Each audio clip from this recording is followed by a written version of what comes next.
Contract में क्या बोला?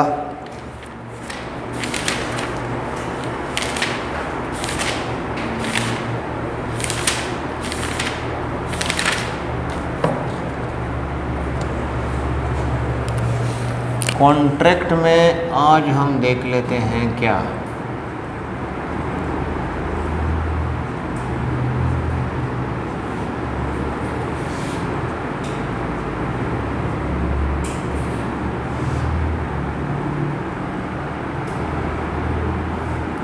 हम पढ़ लेते हैं differences between plays and bailment. Bailment और प्लेज में क्या फ़र्क है, ये पढ़ना आज का हमारा मुद्दा है। बेलमेंट वर्सेस प्लेज, ठीक बात है।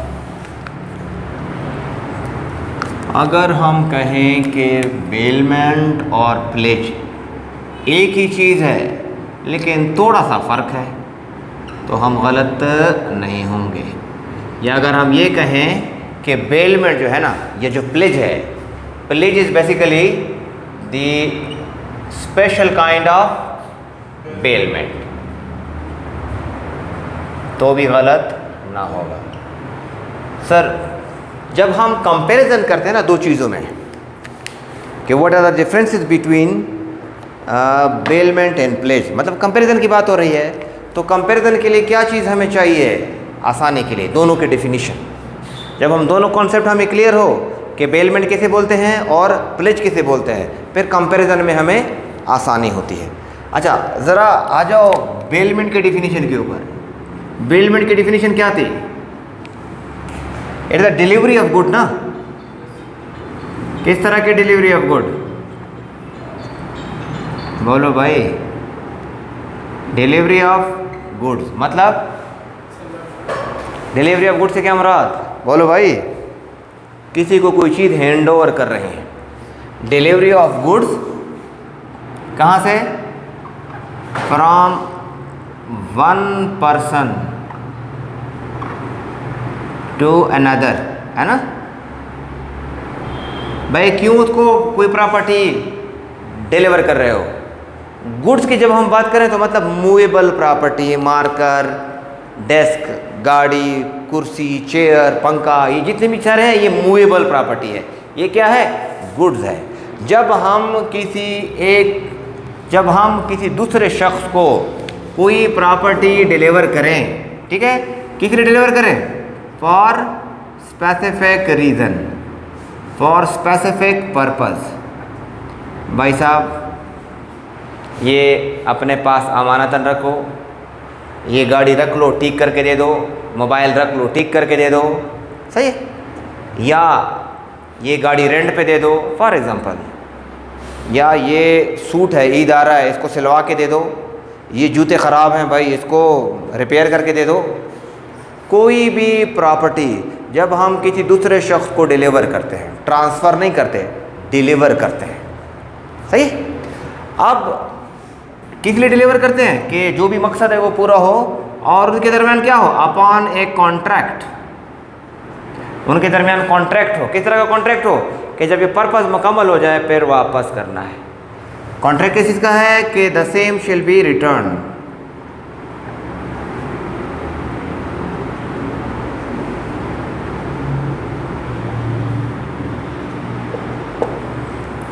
ये क्या है? Shortcut definition. भैया कितने पार्टीज थे? दो। ट्रांसफरर को क्या बोलते थे? यानी कि एक ट्रांसफरर था और दूसरा क्या था? ट्रांसफरी था। एक ट्रांसफरर और दूसरा ट्रांसफरी, है ना।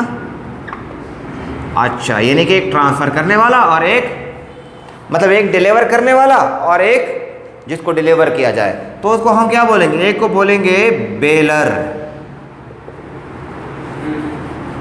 The person. ये ट्रांसफरर और ट्रांसफरी मैंने सिर्फ समझाने की हद तक लिखा है, ठीक है, अदरवाइज ये कुछ अलग कॉन्सेप्ट देगा। यानी कि वो the person who is delivering is known as bailor, और जिसको डिलीवर किया जा रहा है वो उसको क्या बोला जाएगा? वो उसको बोला जाएगा माय डियर बेली। अच्छा, अब अगर थोड़ा रिकॉल करो, पहले सेशन में हमने ये देखा था कि ये जो पर्पस है ना बेलमेंट का, ये कुछ भी हो सकता है। क्या हो सकता है? ये हो सकता है सेफ कस्टडी हो, रखो अपने पास सेफ कस्टडी। मैं कराची जा रहा हूँ, वापस आने पे ये आपसे ले लूँगा, सेफ कस्टडी हो सकता है ना, अमानत रख दिया। या कहा भैया ये रिपेयर करके दे दो, ये जो पर्टिकुलर गुड है ना इसकी रिपेयर कर दो। या कहा कि भाई यूज़ करो भाई इस प्रॉपर्टी को, कोई भी मकसद है। जब तक तुम लॉ कॉलेज में पढ़ रहे हो ना, तुम्हारे पास कोई दूसरी पराडो नहीं है, तो ये मेरी गाड़ी है, अपनी गाड़ी रियो, हाँ वो तुम लेके जाए, मसला जब नहीं है, जब पूरा हो जाए तो वापस कर देना, कोई भी मकसद हो सकता है। सही सर, इसको जहन नशीन करना, जहन में रखते हुए बात करेंगे जब हम प्लेज की बात करेंगे। क्योंकि प्लेज बेसिकली क्या है? प्लेज की डेफिनेशन क्या थी, ज़रा बताओ। हाँ सर, कि जब हम कोई प्रॉपर्टी सिक्योरिटी के तौर पर रख रहे हैं किसी के पास, सिक्योरिटी के तौर पर मूवेबल प्रॉपर्टी, तो उसको बोलेंगे हम क्या लेके, when the property is delivered as a security. When the property, कौन सी प्रॉपर्टी? मूवेबल, मतलब goods. When the property is delivered as what? As a security. अब एज अ सिक्योरिटी का मतलब क्या हुआ? मतलब मैं कुछ ऑब्लिगेशन ले रहा हूँ। किसी की ऑब्लिगेशन ले रहा हूँ, भाई लोन दे दो मुझे, कब वापस करोगे? भाई 1 साल बाद। भाई ना किया तो कोई ज़मानत, कोई चीज़ मेरे पास रखो। अब जो चीज़ मैं रख रहा हूँ, गिरवी रख रहा हूँ, वो डिटरमिन करेगा कि कॉन्ट्रैक्ट कौन सा है। अगर मैं प्रॉपर्टी रख रहा हूँ कौन सी? Movable property. अगर सिक्योरिटी के तौर पर, मतलब जब तक वो ऑब्लिगेशन मैं पूरा ना करूँ तब तक प्रॉपर्टी तुम्हारे पास सिक्योरिटी के तौर पर गिरवी रहेगी। अब ध्यान में रखिएगा, अगर सिक्योरिटी के तौर पर प्रॉपर्टी है मूवेबल तो क्या कहलाया जाएगा? प्लेज कहलाएगा। अगर इमूवेबल प्रॉपर्टी गिरवी रखी तो हम बोलेंगे मॉर्गेज है, मॉर्गेज है। ठीक बात है। अब ध्यान में रखिएगा, जब हम कोई प्रॉपर्टी आपको डिलीवर करेंगे इस गरज से कि जो पैसा मैंने लिया है, जब तक वो पैसा पूरा ना करूं या जो ऑब्लिगेशन मेरे ज़िम्मे है वो पूरा ना करूं, तब तक ये प्रॉपर्टी अपने पास रखो। तो बेसिकली मैं कर क्या रहा हूं? मैं बेलमेंट ही तो कर रहा हूं ना, आपको प्रॉपर्टी डिलीवर कर रहा हूं। तो इसका मतलब क्या हुआ? प्लेज क्या है? एक तरह का बेलमेंट है जिसका पर्पस क्या है? अब देखो यहाँ पर पर्पस कोई भी हो सकता था, custody, safe custody, repair, use या एनीथिंग एल्स। यहाँ पर जो पर्पस होगा ना, वो पर्पस होगा my dear only for security. ठीक है। अब ध्यान में रखिएगा, वहाँ पर ट्रांसफरर और ट्रांसफरी, यानी कि वो जो बेलर था और वो बेली, यहाँ पर क्या होंगे? यहाँ पर बेलर क्या कहलाएगा? प्लेजर कहलाएगा। और जिसके पास प्रॉपर्टी रखी गई वो क्या कहला रहा है? प्लेजी। यानी कि ये अल्फाज का फ़र्क नहीं है, सिर्फ ये पूरा कॉन्सेप्ट चेंज कर रहा है, प्लेजर और प्लेजी। यानी कि गिरवी रखी जा रही है चीज़ अभी। ठीक बात है। अच्छा, प्लेजर और प्लेज, यानी कि ध्यान में रखिएगा, मैं फिर बोल रहा हूँ, ये ट्रांसफरर और ट्रांसफरी मैंने सिर्फ आपको समझाने की हद तक लिखा है, अदरवाइज ये यहाँ पे इररिलेवेंट है। जो डिलीवर कर रहा है वो बेलर है और जो जिसको डिलीवर हो रहा है वो बेली है। सर जी कराची जा रहा हूँ, ये एक अदद स्पोर्ट्स बाइक है, मैं यहाँ पे नहीं खड़ा कर सकता क्योंकि ज़रूरतमंद बहुत हैं, घर में कोई नहीं होगा, कोई ज़रूरतमंद ले जाएगा, तो ये घर में रख लो कुछ दिन के लिए, जब वापस आऊँगा तो आपसे ले लूँगा। ये जो मैंने स्पोर्ट्स बाइक आपके घर में रखी, खड़ी की, आपको डिलीवर की, इस ट्रांजैक्शन को क्या बोला जा रहा है? कहता है ये बेलमेंट है। ठीक बात है, अमानत रखी। अब अगर मैं किसी बंदे से या बैंक से कुछ लोन लेता हूँ या कुछ ओब्लिगेशन लेता हूँ और वो कहता है ये लोन, इस लोन के एवज़ क्या करो, इस लोन के एवज़ कोई प्रॉपर्टी हमारे पास मॉर्गेज करो, इसके एवज़ कोई प्रॉपर्टी हमारे पास मॉर्गेज करो, और मैं देता हूँ ये मोटरसाइकिल रखो, ये सोने की अंगूठी है रखो, तो इस ट्रांजैक्शन को क्या बोलेंगे, इसको बोलेंगे प्लेज। प्लेज क्योंकि मूवेबल प्रॉपर्टी है ना, अंगूठी मूवेबल प्रॉपर्टी है, तो प्लेज कहलाएंगे। और प्लेज के लिए मुझे करना क्या पड़ेगा, प्रॉपर्टी हैंड ओवर करनी पड़ेगी ना, तो जो प्रॉपर्टी में हैंड ओवर कर रहा हूँ वो क्या है, बेलमेंट है। लेकिन पर्पस क्या होगा उस बेलमेंट का, to secure any other transaction as a security. तो वो जो बेलर है वो प्लेजर कहलाएगा और जो बेली था वो प्लेजी कहलाएगा। इस कॉन्ट्रैक्ट को कॉन्ट्रैक्ट ऑफ पान भी बोलते हैं। कड़वा मीठा पान, कराची वाला कड़वा मीठा पान नहीं, पान का मतलब ये हुआ ये वाला प्लेज। अगर कोई कहे कि डिफाइन कॉन्ट्रैक्ट ऑफ पान, तो वो वाला कॉन्ट्रैक्ट नहीं है कि आपने किसी रेडी से या डब्बे से पान का कॉन्ट्रैक्ट किया है। तो कॉन्ट्रैक्ट ऑफ पान बोले तो प्लेज। तो वहाँ पे फिर जब पान का लफ्ज़ इस्तेमाल करोगे तो पानर और पौनी हो जाएगा, चाय वाली पौनी है ना, पानर और पौनी। अब ये तो हो गए दो डिफिनीशन। जब हमें डिफिनीशन क्लियर हो गया, इसका मतलब है it is very easy for us to differentiate between bailment and pledge. अब ज़रा फ़र्क पे आ जाओ। नंबर 1 फ़र्क, बेलमेंट और जो क्या वाला है प्लेज है। सबसे पहला फ़र्क तो पर्पस के बेस पे, पर्पस के बेस पे क्या फ़र्क किया जा सकता है, बोलो भाई।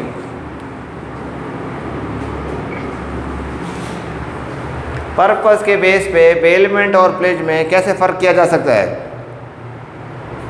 हाँ भाई, ज़बरदस्त हो गया। यानी कि मैं यहाँ क्या कर रहा हूँ, यहाँ पे आप ऐसे करो, ये जो पर्पस है बेलमेंट में क्या होता है, इसको क्या करो यहाँ से कॉपी और यहाँ पर पेस्ट, अल्लाह भला करे जिसने कॉपी पेस्ट का सॉफ्टवेयर इजाद किया, वरना कैसे करते। ठीक बात। यानी कि जो बेलमेंट का पर्पस है ना, वो या तो होगा सेफ कस्टडी, या होगा रिपेयर, या होगा यूज़ एक्सेट्रा, कुछ इस तरह का पर्पस होगा।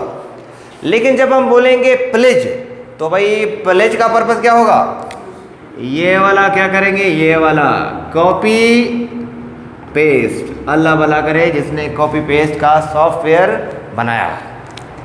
भाई दुआओं में याद रखना चाहिए कितनी आसानियाँ पैदा की हैं। समझो फॉर एग्जांपल ये कॉपी पेस्ट का सॉफ्टवेयर ना होता, कॉपी पेस्ट का सॉफ्टवेयर ना होता तो भाई सारा का सारा दोबारा टाइप करना पड़ता, कितना मसला था। तो भाई अल्लाह रहम करे इस बंदे के ऊपर, ठीक है, उसको दुआएं दो कि उसने हमारे जो है ना काम आसान किया। अदरवाइज़ दूसरों के असाइनमेंट हम कैसे कॉपी करते, मसला बनता। अच्छा, तो पर्पस के बेस पे फ़र्क। अच्छा, सेकंड जो फ़र्क होगा, सेकंड वो होगा on the basis of use of goods. क्या मतलब भैया? हाँ, एक ही कर लेते हैं ताकि मामला बराबर बराबर हो। तो यूज ऑफ गुड्स क्या मतलब है? क्या प्लेजी यानी कि ये वाला शख्स प्लेज में प्लेजी उसको यूज कर सकता है? नहीं, कैन नॉट यूज, वो उसको यूज नहीं कर सकता क्योंकि गिरवी पड़ा हुआ है उसके पास। सही है। प्लेज में जो प्रॉपर्टी हमने रखी गिरवी, उसको हम इस्तेमाल नहीं कर सकते। कौन नहीं इस्तेमाल कर सकते? प्लेज ही नहीं इस्तेमाल कर सकता। लेकिन बेलमेंट में क्या इस्तेमाल किया जा सकता है या नहीं? मे बी, हम लिख लेते हैं मे बी। भाई क्यों मे बी? क्योंकि डिपेंड करेगा पर्पस क्या था। सेफ कस्टडी है तो क्या इस्तेमाल कर सकते हो? भाई नहीं कर सकते हो। लेकिन अगर आपको बोला है ये गाड़ी ठीक कर दो, तो ठीक करने की हद तक वो इस्तेमाल, ब्रेक ठीक करने दे तो वो चेक करेगा ना भाई। लेकिन अगर मैंने उसको यूज़ के लिए दिया है, जाओ भाई कॉलेज तक आते जाते जब तक LLB मुकम्मल ना हो, तो इसका मतलब है इस्तेमाल के लिए दे रहा हूँ ना, तो फिर इस्तेमाल ही करेगा। इसका मतलब है बेलमेंट में गुंजाइश मौजूद है, वाइल प्लेज में रिस्ट्रिक्शन है, please he can not use. अच्छा, एक और बेस पे हम फर्क कर सकते हैं, वो क्या? On the basis of right. अच्छा भाई, कौन सा राइट?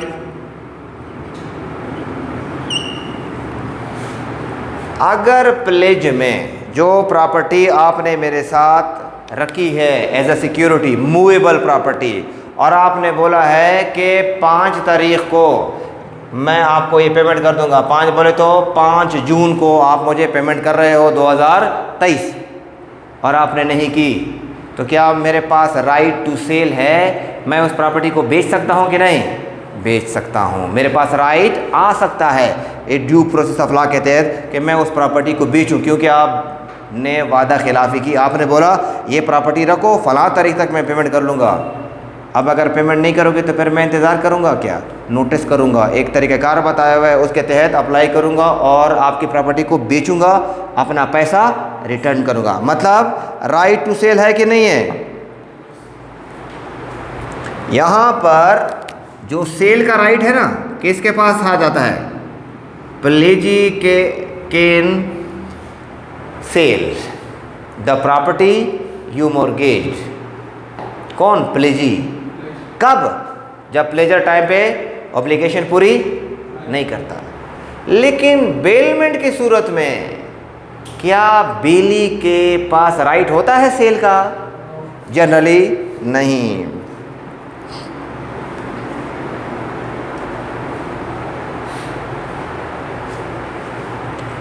बेलमेंट में सेल वाला जो राइट है ना, वो नहीं है। बात समझ में आई सर? सेल नहीं कर सकता कौन? बेली। अच्छा,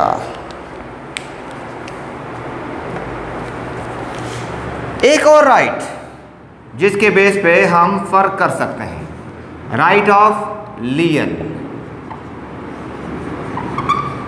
लियन बोले तो इक्विटेबल राइट। ज़रा रिकॉल करो, क्या हमने पढ़ा था? Right to retain the property belonging to someone else until unless a डेब्ट इज पेड। वो जो पैसे लेकर गए हो ना, जब तक वो वापस नहीं करोगे तब तक मैं आपको प्रॉपर्टी हैंडओवर नहीं करूँगा। मतलब क्या हुआ? ये जो प्लेज है ना, प्लेज में प्लेजी can exercise right of लियन। Exercise कर सकता है राइट ऑफ लियन। भाई पैसे लिए हैं मुझे 10 करोड़ रुपए, जब तक वो नहीं वापस करोगे, वो जो आपने मेरे साथ गाड़ी पराठो वटेवर खड़ी की है, मैं नहीं दूंगा। ये क्या है? आप ये थोड़ी बोलोगे अब ये तो किसी किताब में नहीं लिखा हुआ, तो बोलो किताब में तो नहीं लिखा हुआ, कॉन्ट्रैक्ट में लिखा हुआ है भाई, राइट ऑफ लियन है, मैं एक्सरसाइज कर सकता हूँ, तब तक नहीं दूंगा जब तक वो पेमेंट जो आप लेकर गए हो वो वापस न करो। लेकिन क्या जो प्रॉपर्टी मैंने आपके पास बेलमेंट की, बेल किया हुआ है, मतलब आपके पास कस्टडी दी हुई है आपको बेलमेंट के तौर पे, यानी कि अगर बेलमेंट है, प्रॉपर्टी मैंने आपको हैंड ओवर की है, तो क्या तब आप राइट ऑफ लियन एक्सरसाइज कर सकते हो? हाँ भाई, थोड़ा टेक्निकल है, थोड़ा टेक्निकल है। अगर आपने उसके ऊपर स्किल लगाया है, लेबर का खर्चा है, लेबर का स्किल और लेबर, यानी कि बेलमेंट में अगर आपने उस प्रॉपर्टी में कोई क्या किया है, कोई स्किल लगाया है, यू आर मिस्त्री फॉर एग्जांपल, आप कोई मैकेनिक थे और गाड़ी आपको दी ठीक करने के लिए, सही है? तो भाई कैसे ठीक किया आपने?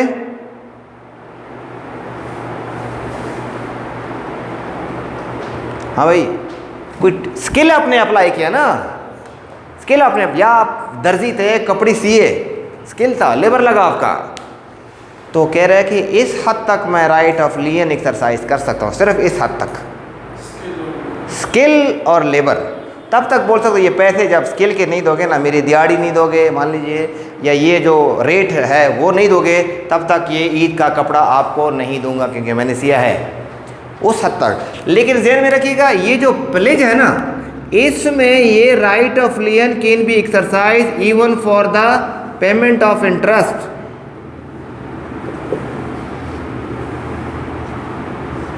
ध्यान में रखिएगा, इंटरेस्ट का मतलब है सूद। ज़रा समझिएगा, इस चीज़ को समझिएगा, इंटरेस्ट का यहाँ पे हम क्यों बोल रहे हैं, कुछ और क्यों नहीं बोल रहे हैं। देखिए, प्लेजर ने प्लीजी को बोला भाई मुझे 50 रुपये दे दो। कौन बोल रहा है? प्लेजर बोल रहा है प्लीजी को। प्लीजी बोल रहा है कि भाई ये पैसे तो मैं आपको दे दूंगा, लेकिन कोई प्रॉपर्टी मेरे पास क्या करो, गिरवी रखो।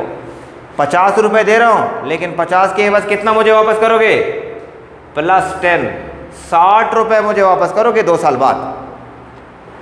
अब यहाँ पे 2 अमाउंट है, ये जो 50 रुपये मैंने लिए है ना, ये प्रिंसिपल अमाउंट है, और वो जो 10 रुपये है ना ऊपर, वो बेसिकली इसके ऊपर सूद है, इंटरेस्ट है। अब मुझे ज़रा ये बताइएगा कि अगर ये प्लेजर 50 रुपये इसको नहीं देता, सही है, तो क्या वो जो प्रॉपर्टी रखी हुई है प्लीज इनकार कर सकता है, राइट ऑफ लियन एक्सरसाइज कर सकता है?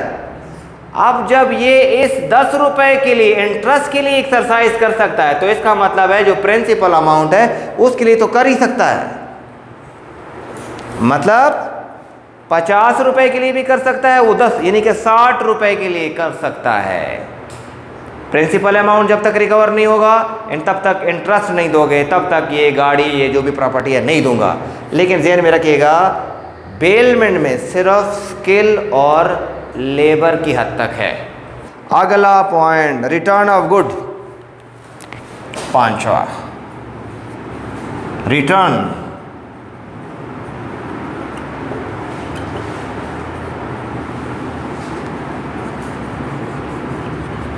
रिटर्न ऑफ गुड का मतलब क्या? वापस कब करना है, वापस कब करना है। अच्छा भाई, वापस कब करना है, ये बोल रहा है कब वापस करना है। हाँ भाई, प्लेज प्रॉपर्टी जो गिरवी रखी है, फॉर एग्जांपल गिरवी का लफ्ज मतलब ठीक है, कब वापस करोगे भाई? तब वापस करूंगा, प्लीज ही बोल रहा है कि जब जो पैसे लिए ना वो वापस करो। मतलब इसका जो रिटर्न ऑफ गुड्स है ना, that is collateral with the payment. ये जो प्लीज है, जब तक पेमेंट नहीं होती मशरूत है। रिटर्न ऑफ गुड्स कब वापस मिलेगा? जब वो पेमेंट करो, तब तक भाई खुदा हाफिज, पैसा लाओ, प्रॉपर्टी ले जाओ। जब तक पैसा नहीं दोगे, प्रॉपर्टी नहीं दूंगा, राइट ऑफ लियन। जैसी पेमेंट कर दी, रिटर्न कर दूंगा। क्या बेलमेंट में ऐसा कर सकता हूं? हाँ भाई, हाँ भाई,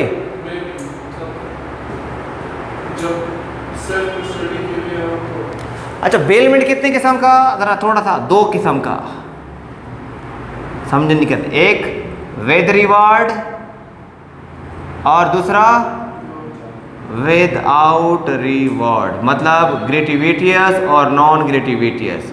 रिवार्ड इन्वॉल्व है या रिवार्ड इन्वॉल्व नहीं है, ये मैटर करेगा यहाँ पर, ठीक है। अब समझिएगा, बेलमेंट कहता है in bailment without reward, bailment without reward मतलब क्या हुआ? मतलब बिली कोई पैसा नहीं ले रहा, मुफ्त टिक कर रहा है, मुफ्त रख रहा है चीज, सही है। The bailee is bound to return the goods on demand by the bailor. भाई यहां पर विदाउट रिवार्ड में जब बेलर डिमांड करेगा ना, वापस करना है। डिमांड किसकी डिमांड पे? बेलर के डिमांड पे। यार एक काम करो, वो जो आपको पराठो दी हुई है ना, बस ठीक है, आपने 6-7 महीने इस्तेमाल की, मुझे वापस कर दो। बेलमेंट है ना, क्या पैसे में से का इन्वॉल्व नहीं है, मुझे वापस करना है आपने। बेलर की जब डिमांड करेगा विदाउट रिवॉर्ड में, बेली बाउंड है रिटर्न करना। लेकिन अगर विद रिवॉर्ड है तो, विद रिवॉर्ड है तो फिर ध्यान में रखिएगा वही स्किल और लेबर का फार्मूला लागू हो जाएगा। फिर नहीं दूंगा जब तक पेमेंट नहीं करोगे। तो this is basically what my dear, bailment and pledge same चीज है, लेकिन थोड़ा सा फर्क हो गया। प्लेज क्या है, इसीलिए बोला जाता है प्लेज को इसीलिए बोला जाता है कि pledge is basically what, special kind of bailment, special kind, special types of bailment, कोई और चीज नहीं है, कोई स्पेशल टाइप है इसकी। भाई किस तरह स्पेशल टाइप है, क्योंकि बेलमेंट में भी तो प्रॉपर्टी हैंड ओवर करते हैं, यहाँ पर भी प्रॉपर्टी हैंड ओवर करते हैं। फ़र्क इतना है कि वहाँ पर्पस जनरल कोई भी हो सकता है, कस्टडी, रिपेयर, यूज़ कुछ भी हो सकता है। यहाँ पर्पस होगा फॉर सिक्योरिटी, गिरवी रख रहा हूँ, ठीक बात है। अब अगर बेलमेंट और प्रेज से क्वेश्चन आ गया तो कर लोगे। अगर ये पूछा कि what are the rights of bailor in bailee, तभी हम निकाल सकते हैं what are the right of pledger in pledgee. तो फिर हमें पता है ना कि लियन कौन एक्सरसाइज कर सकता है, कौन नहीं एक्सरसाइज कर सकता, कौन यूज़ कर सकता है, कौन नहीं यूज़ कर सकता। क्लियर है सर? बेलमेंट के हद तक कोई सवाल? तो खुदा पामान।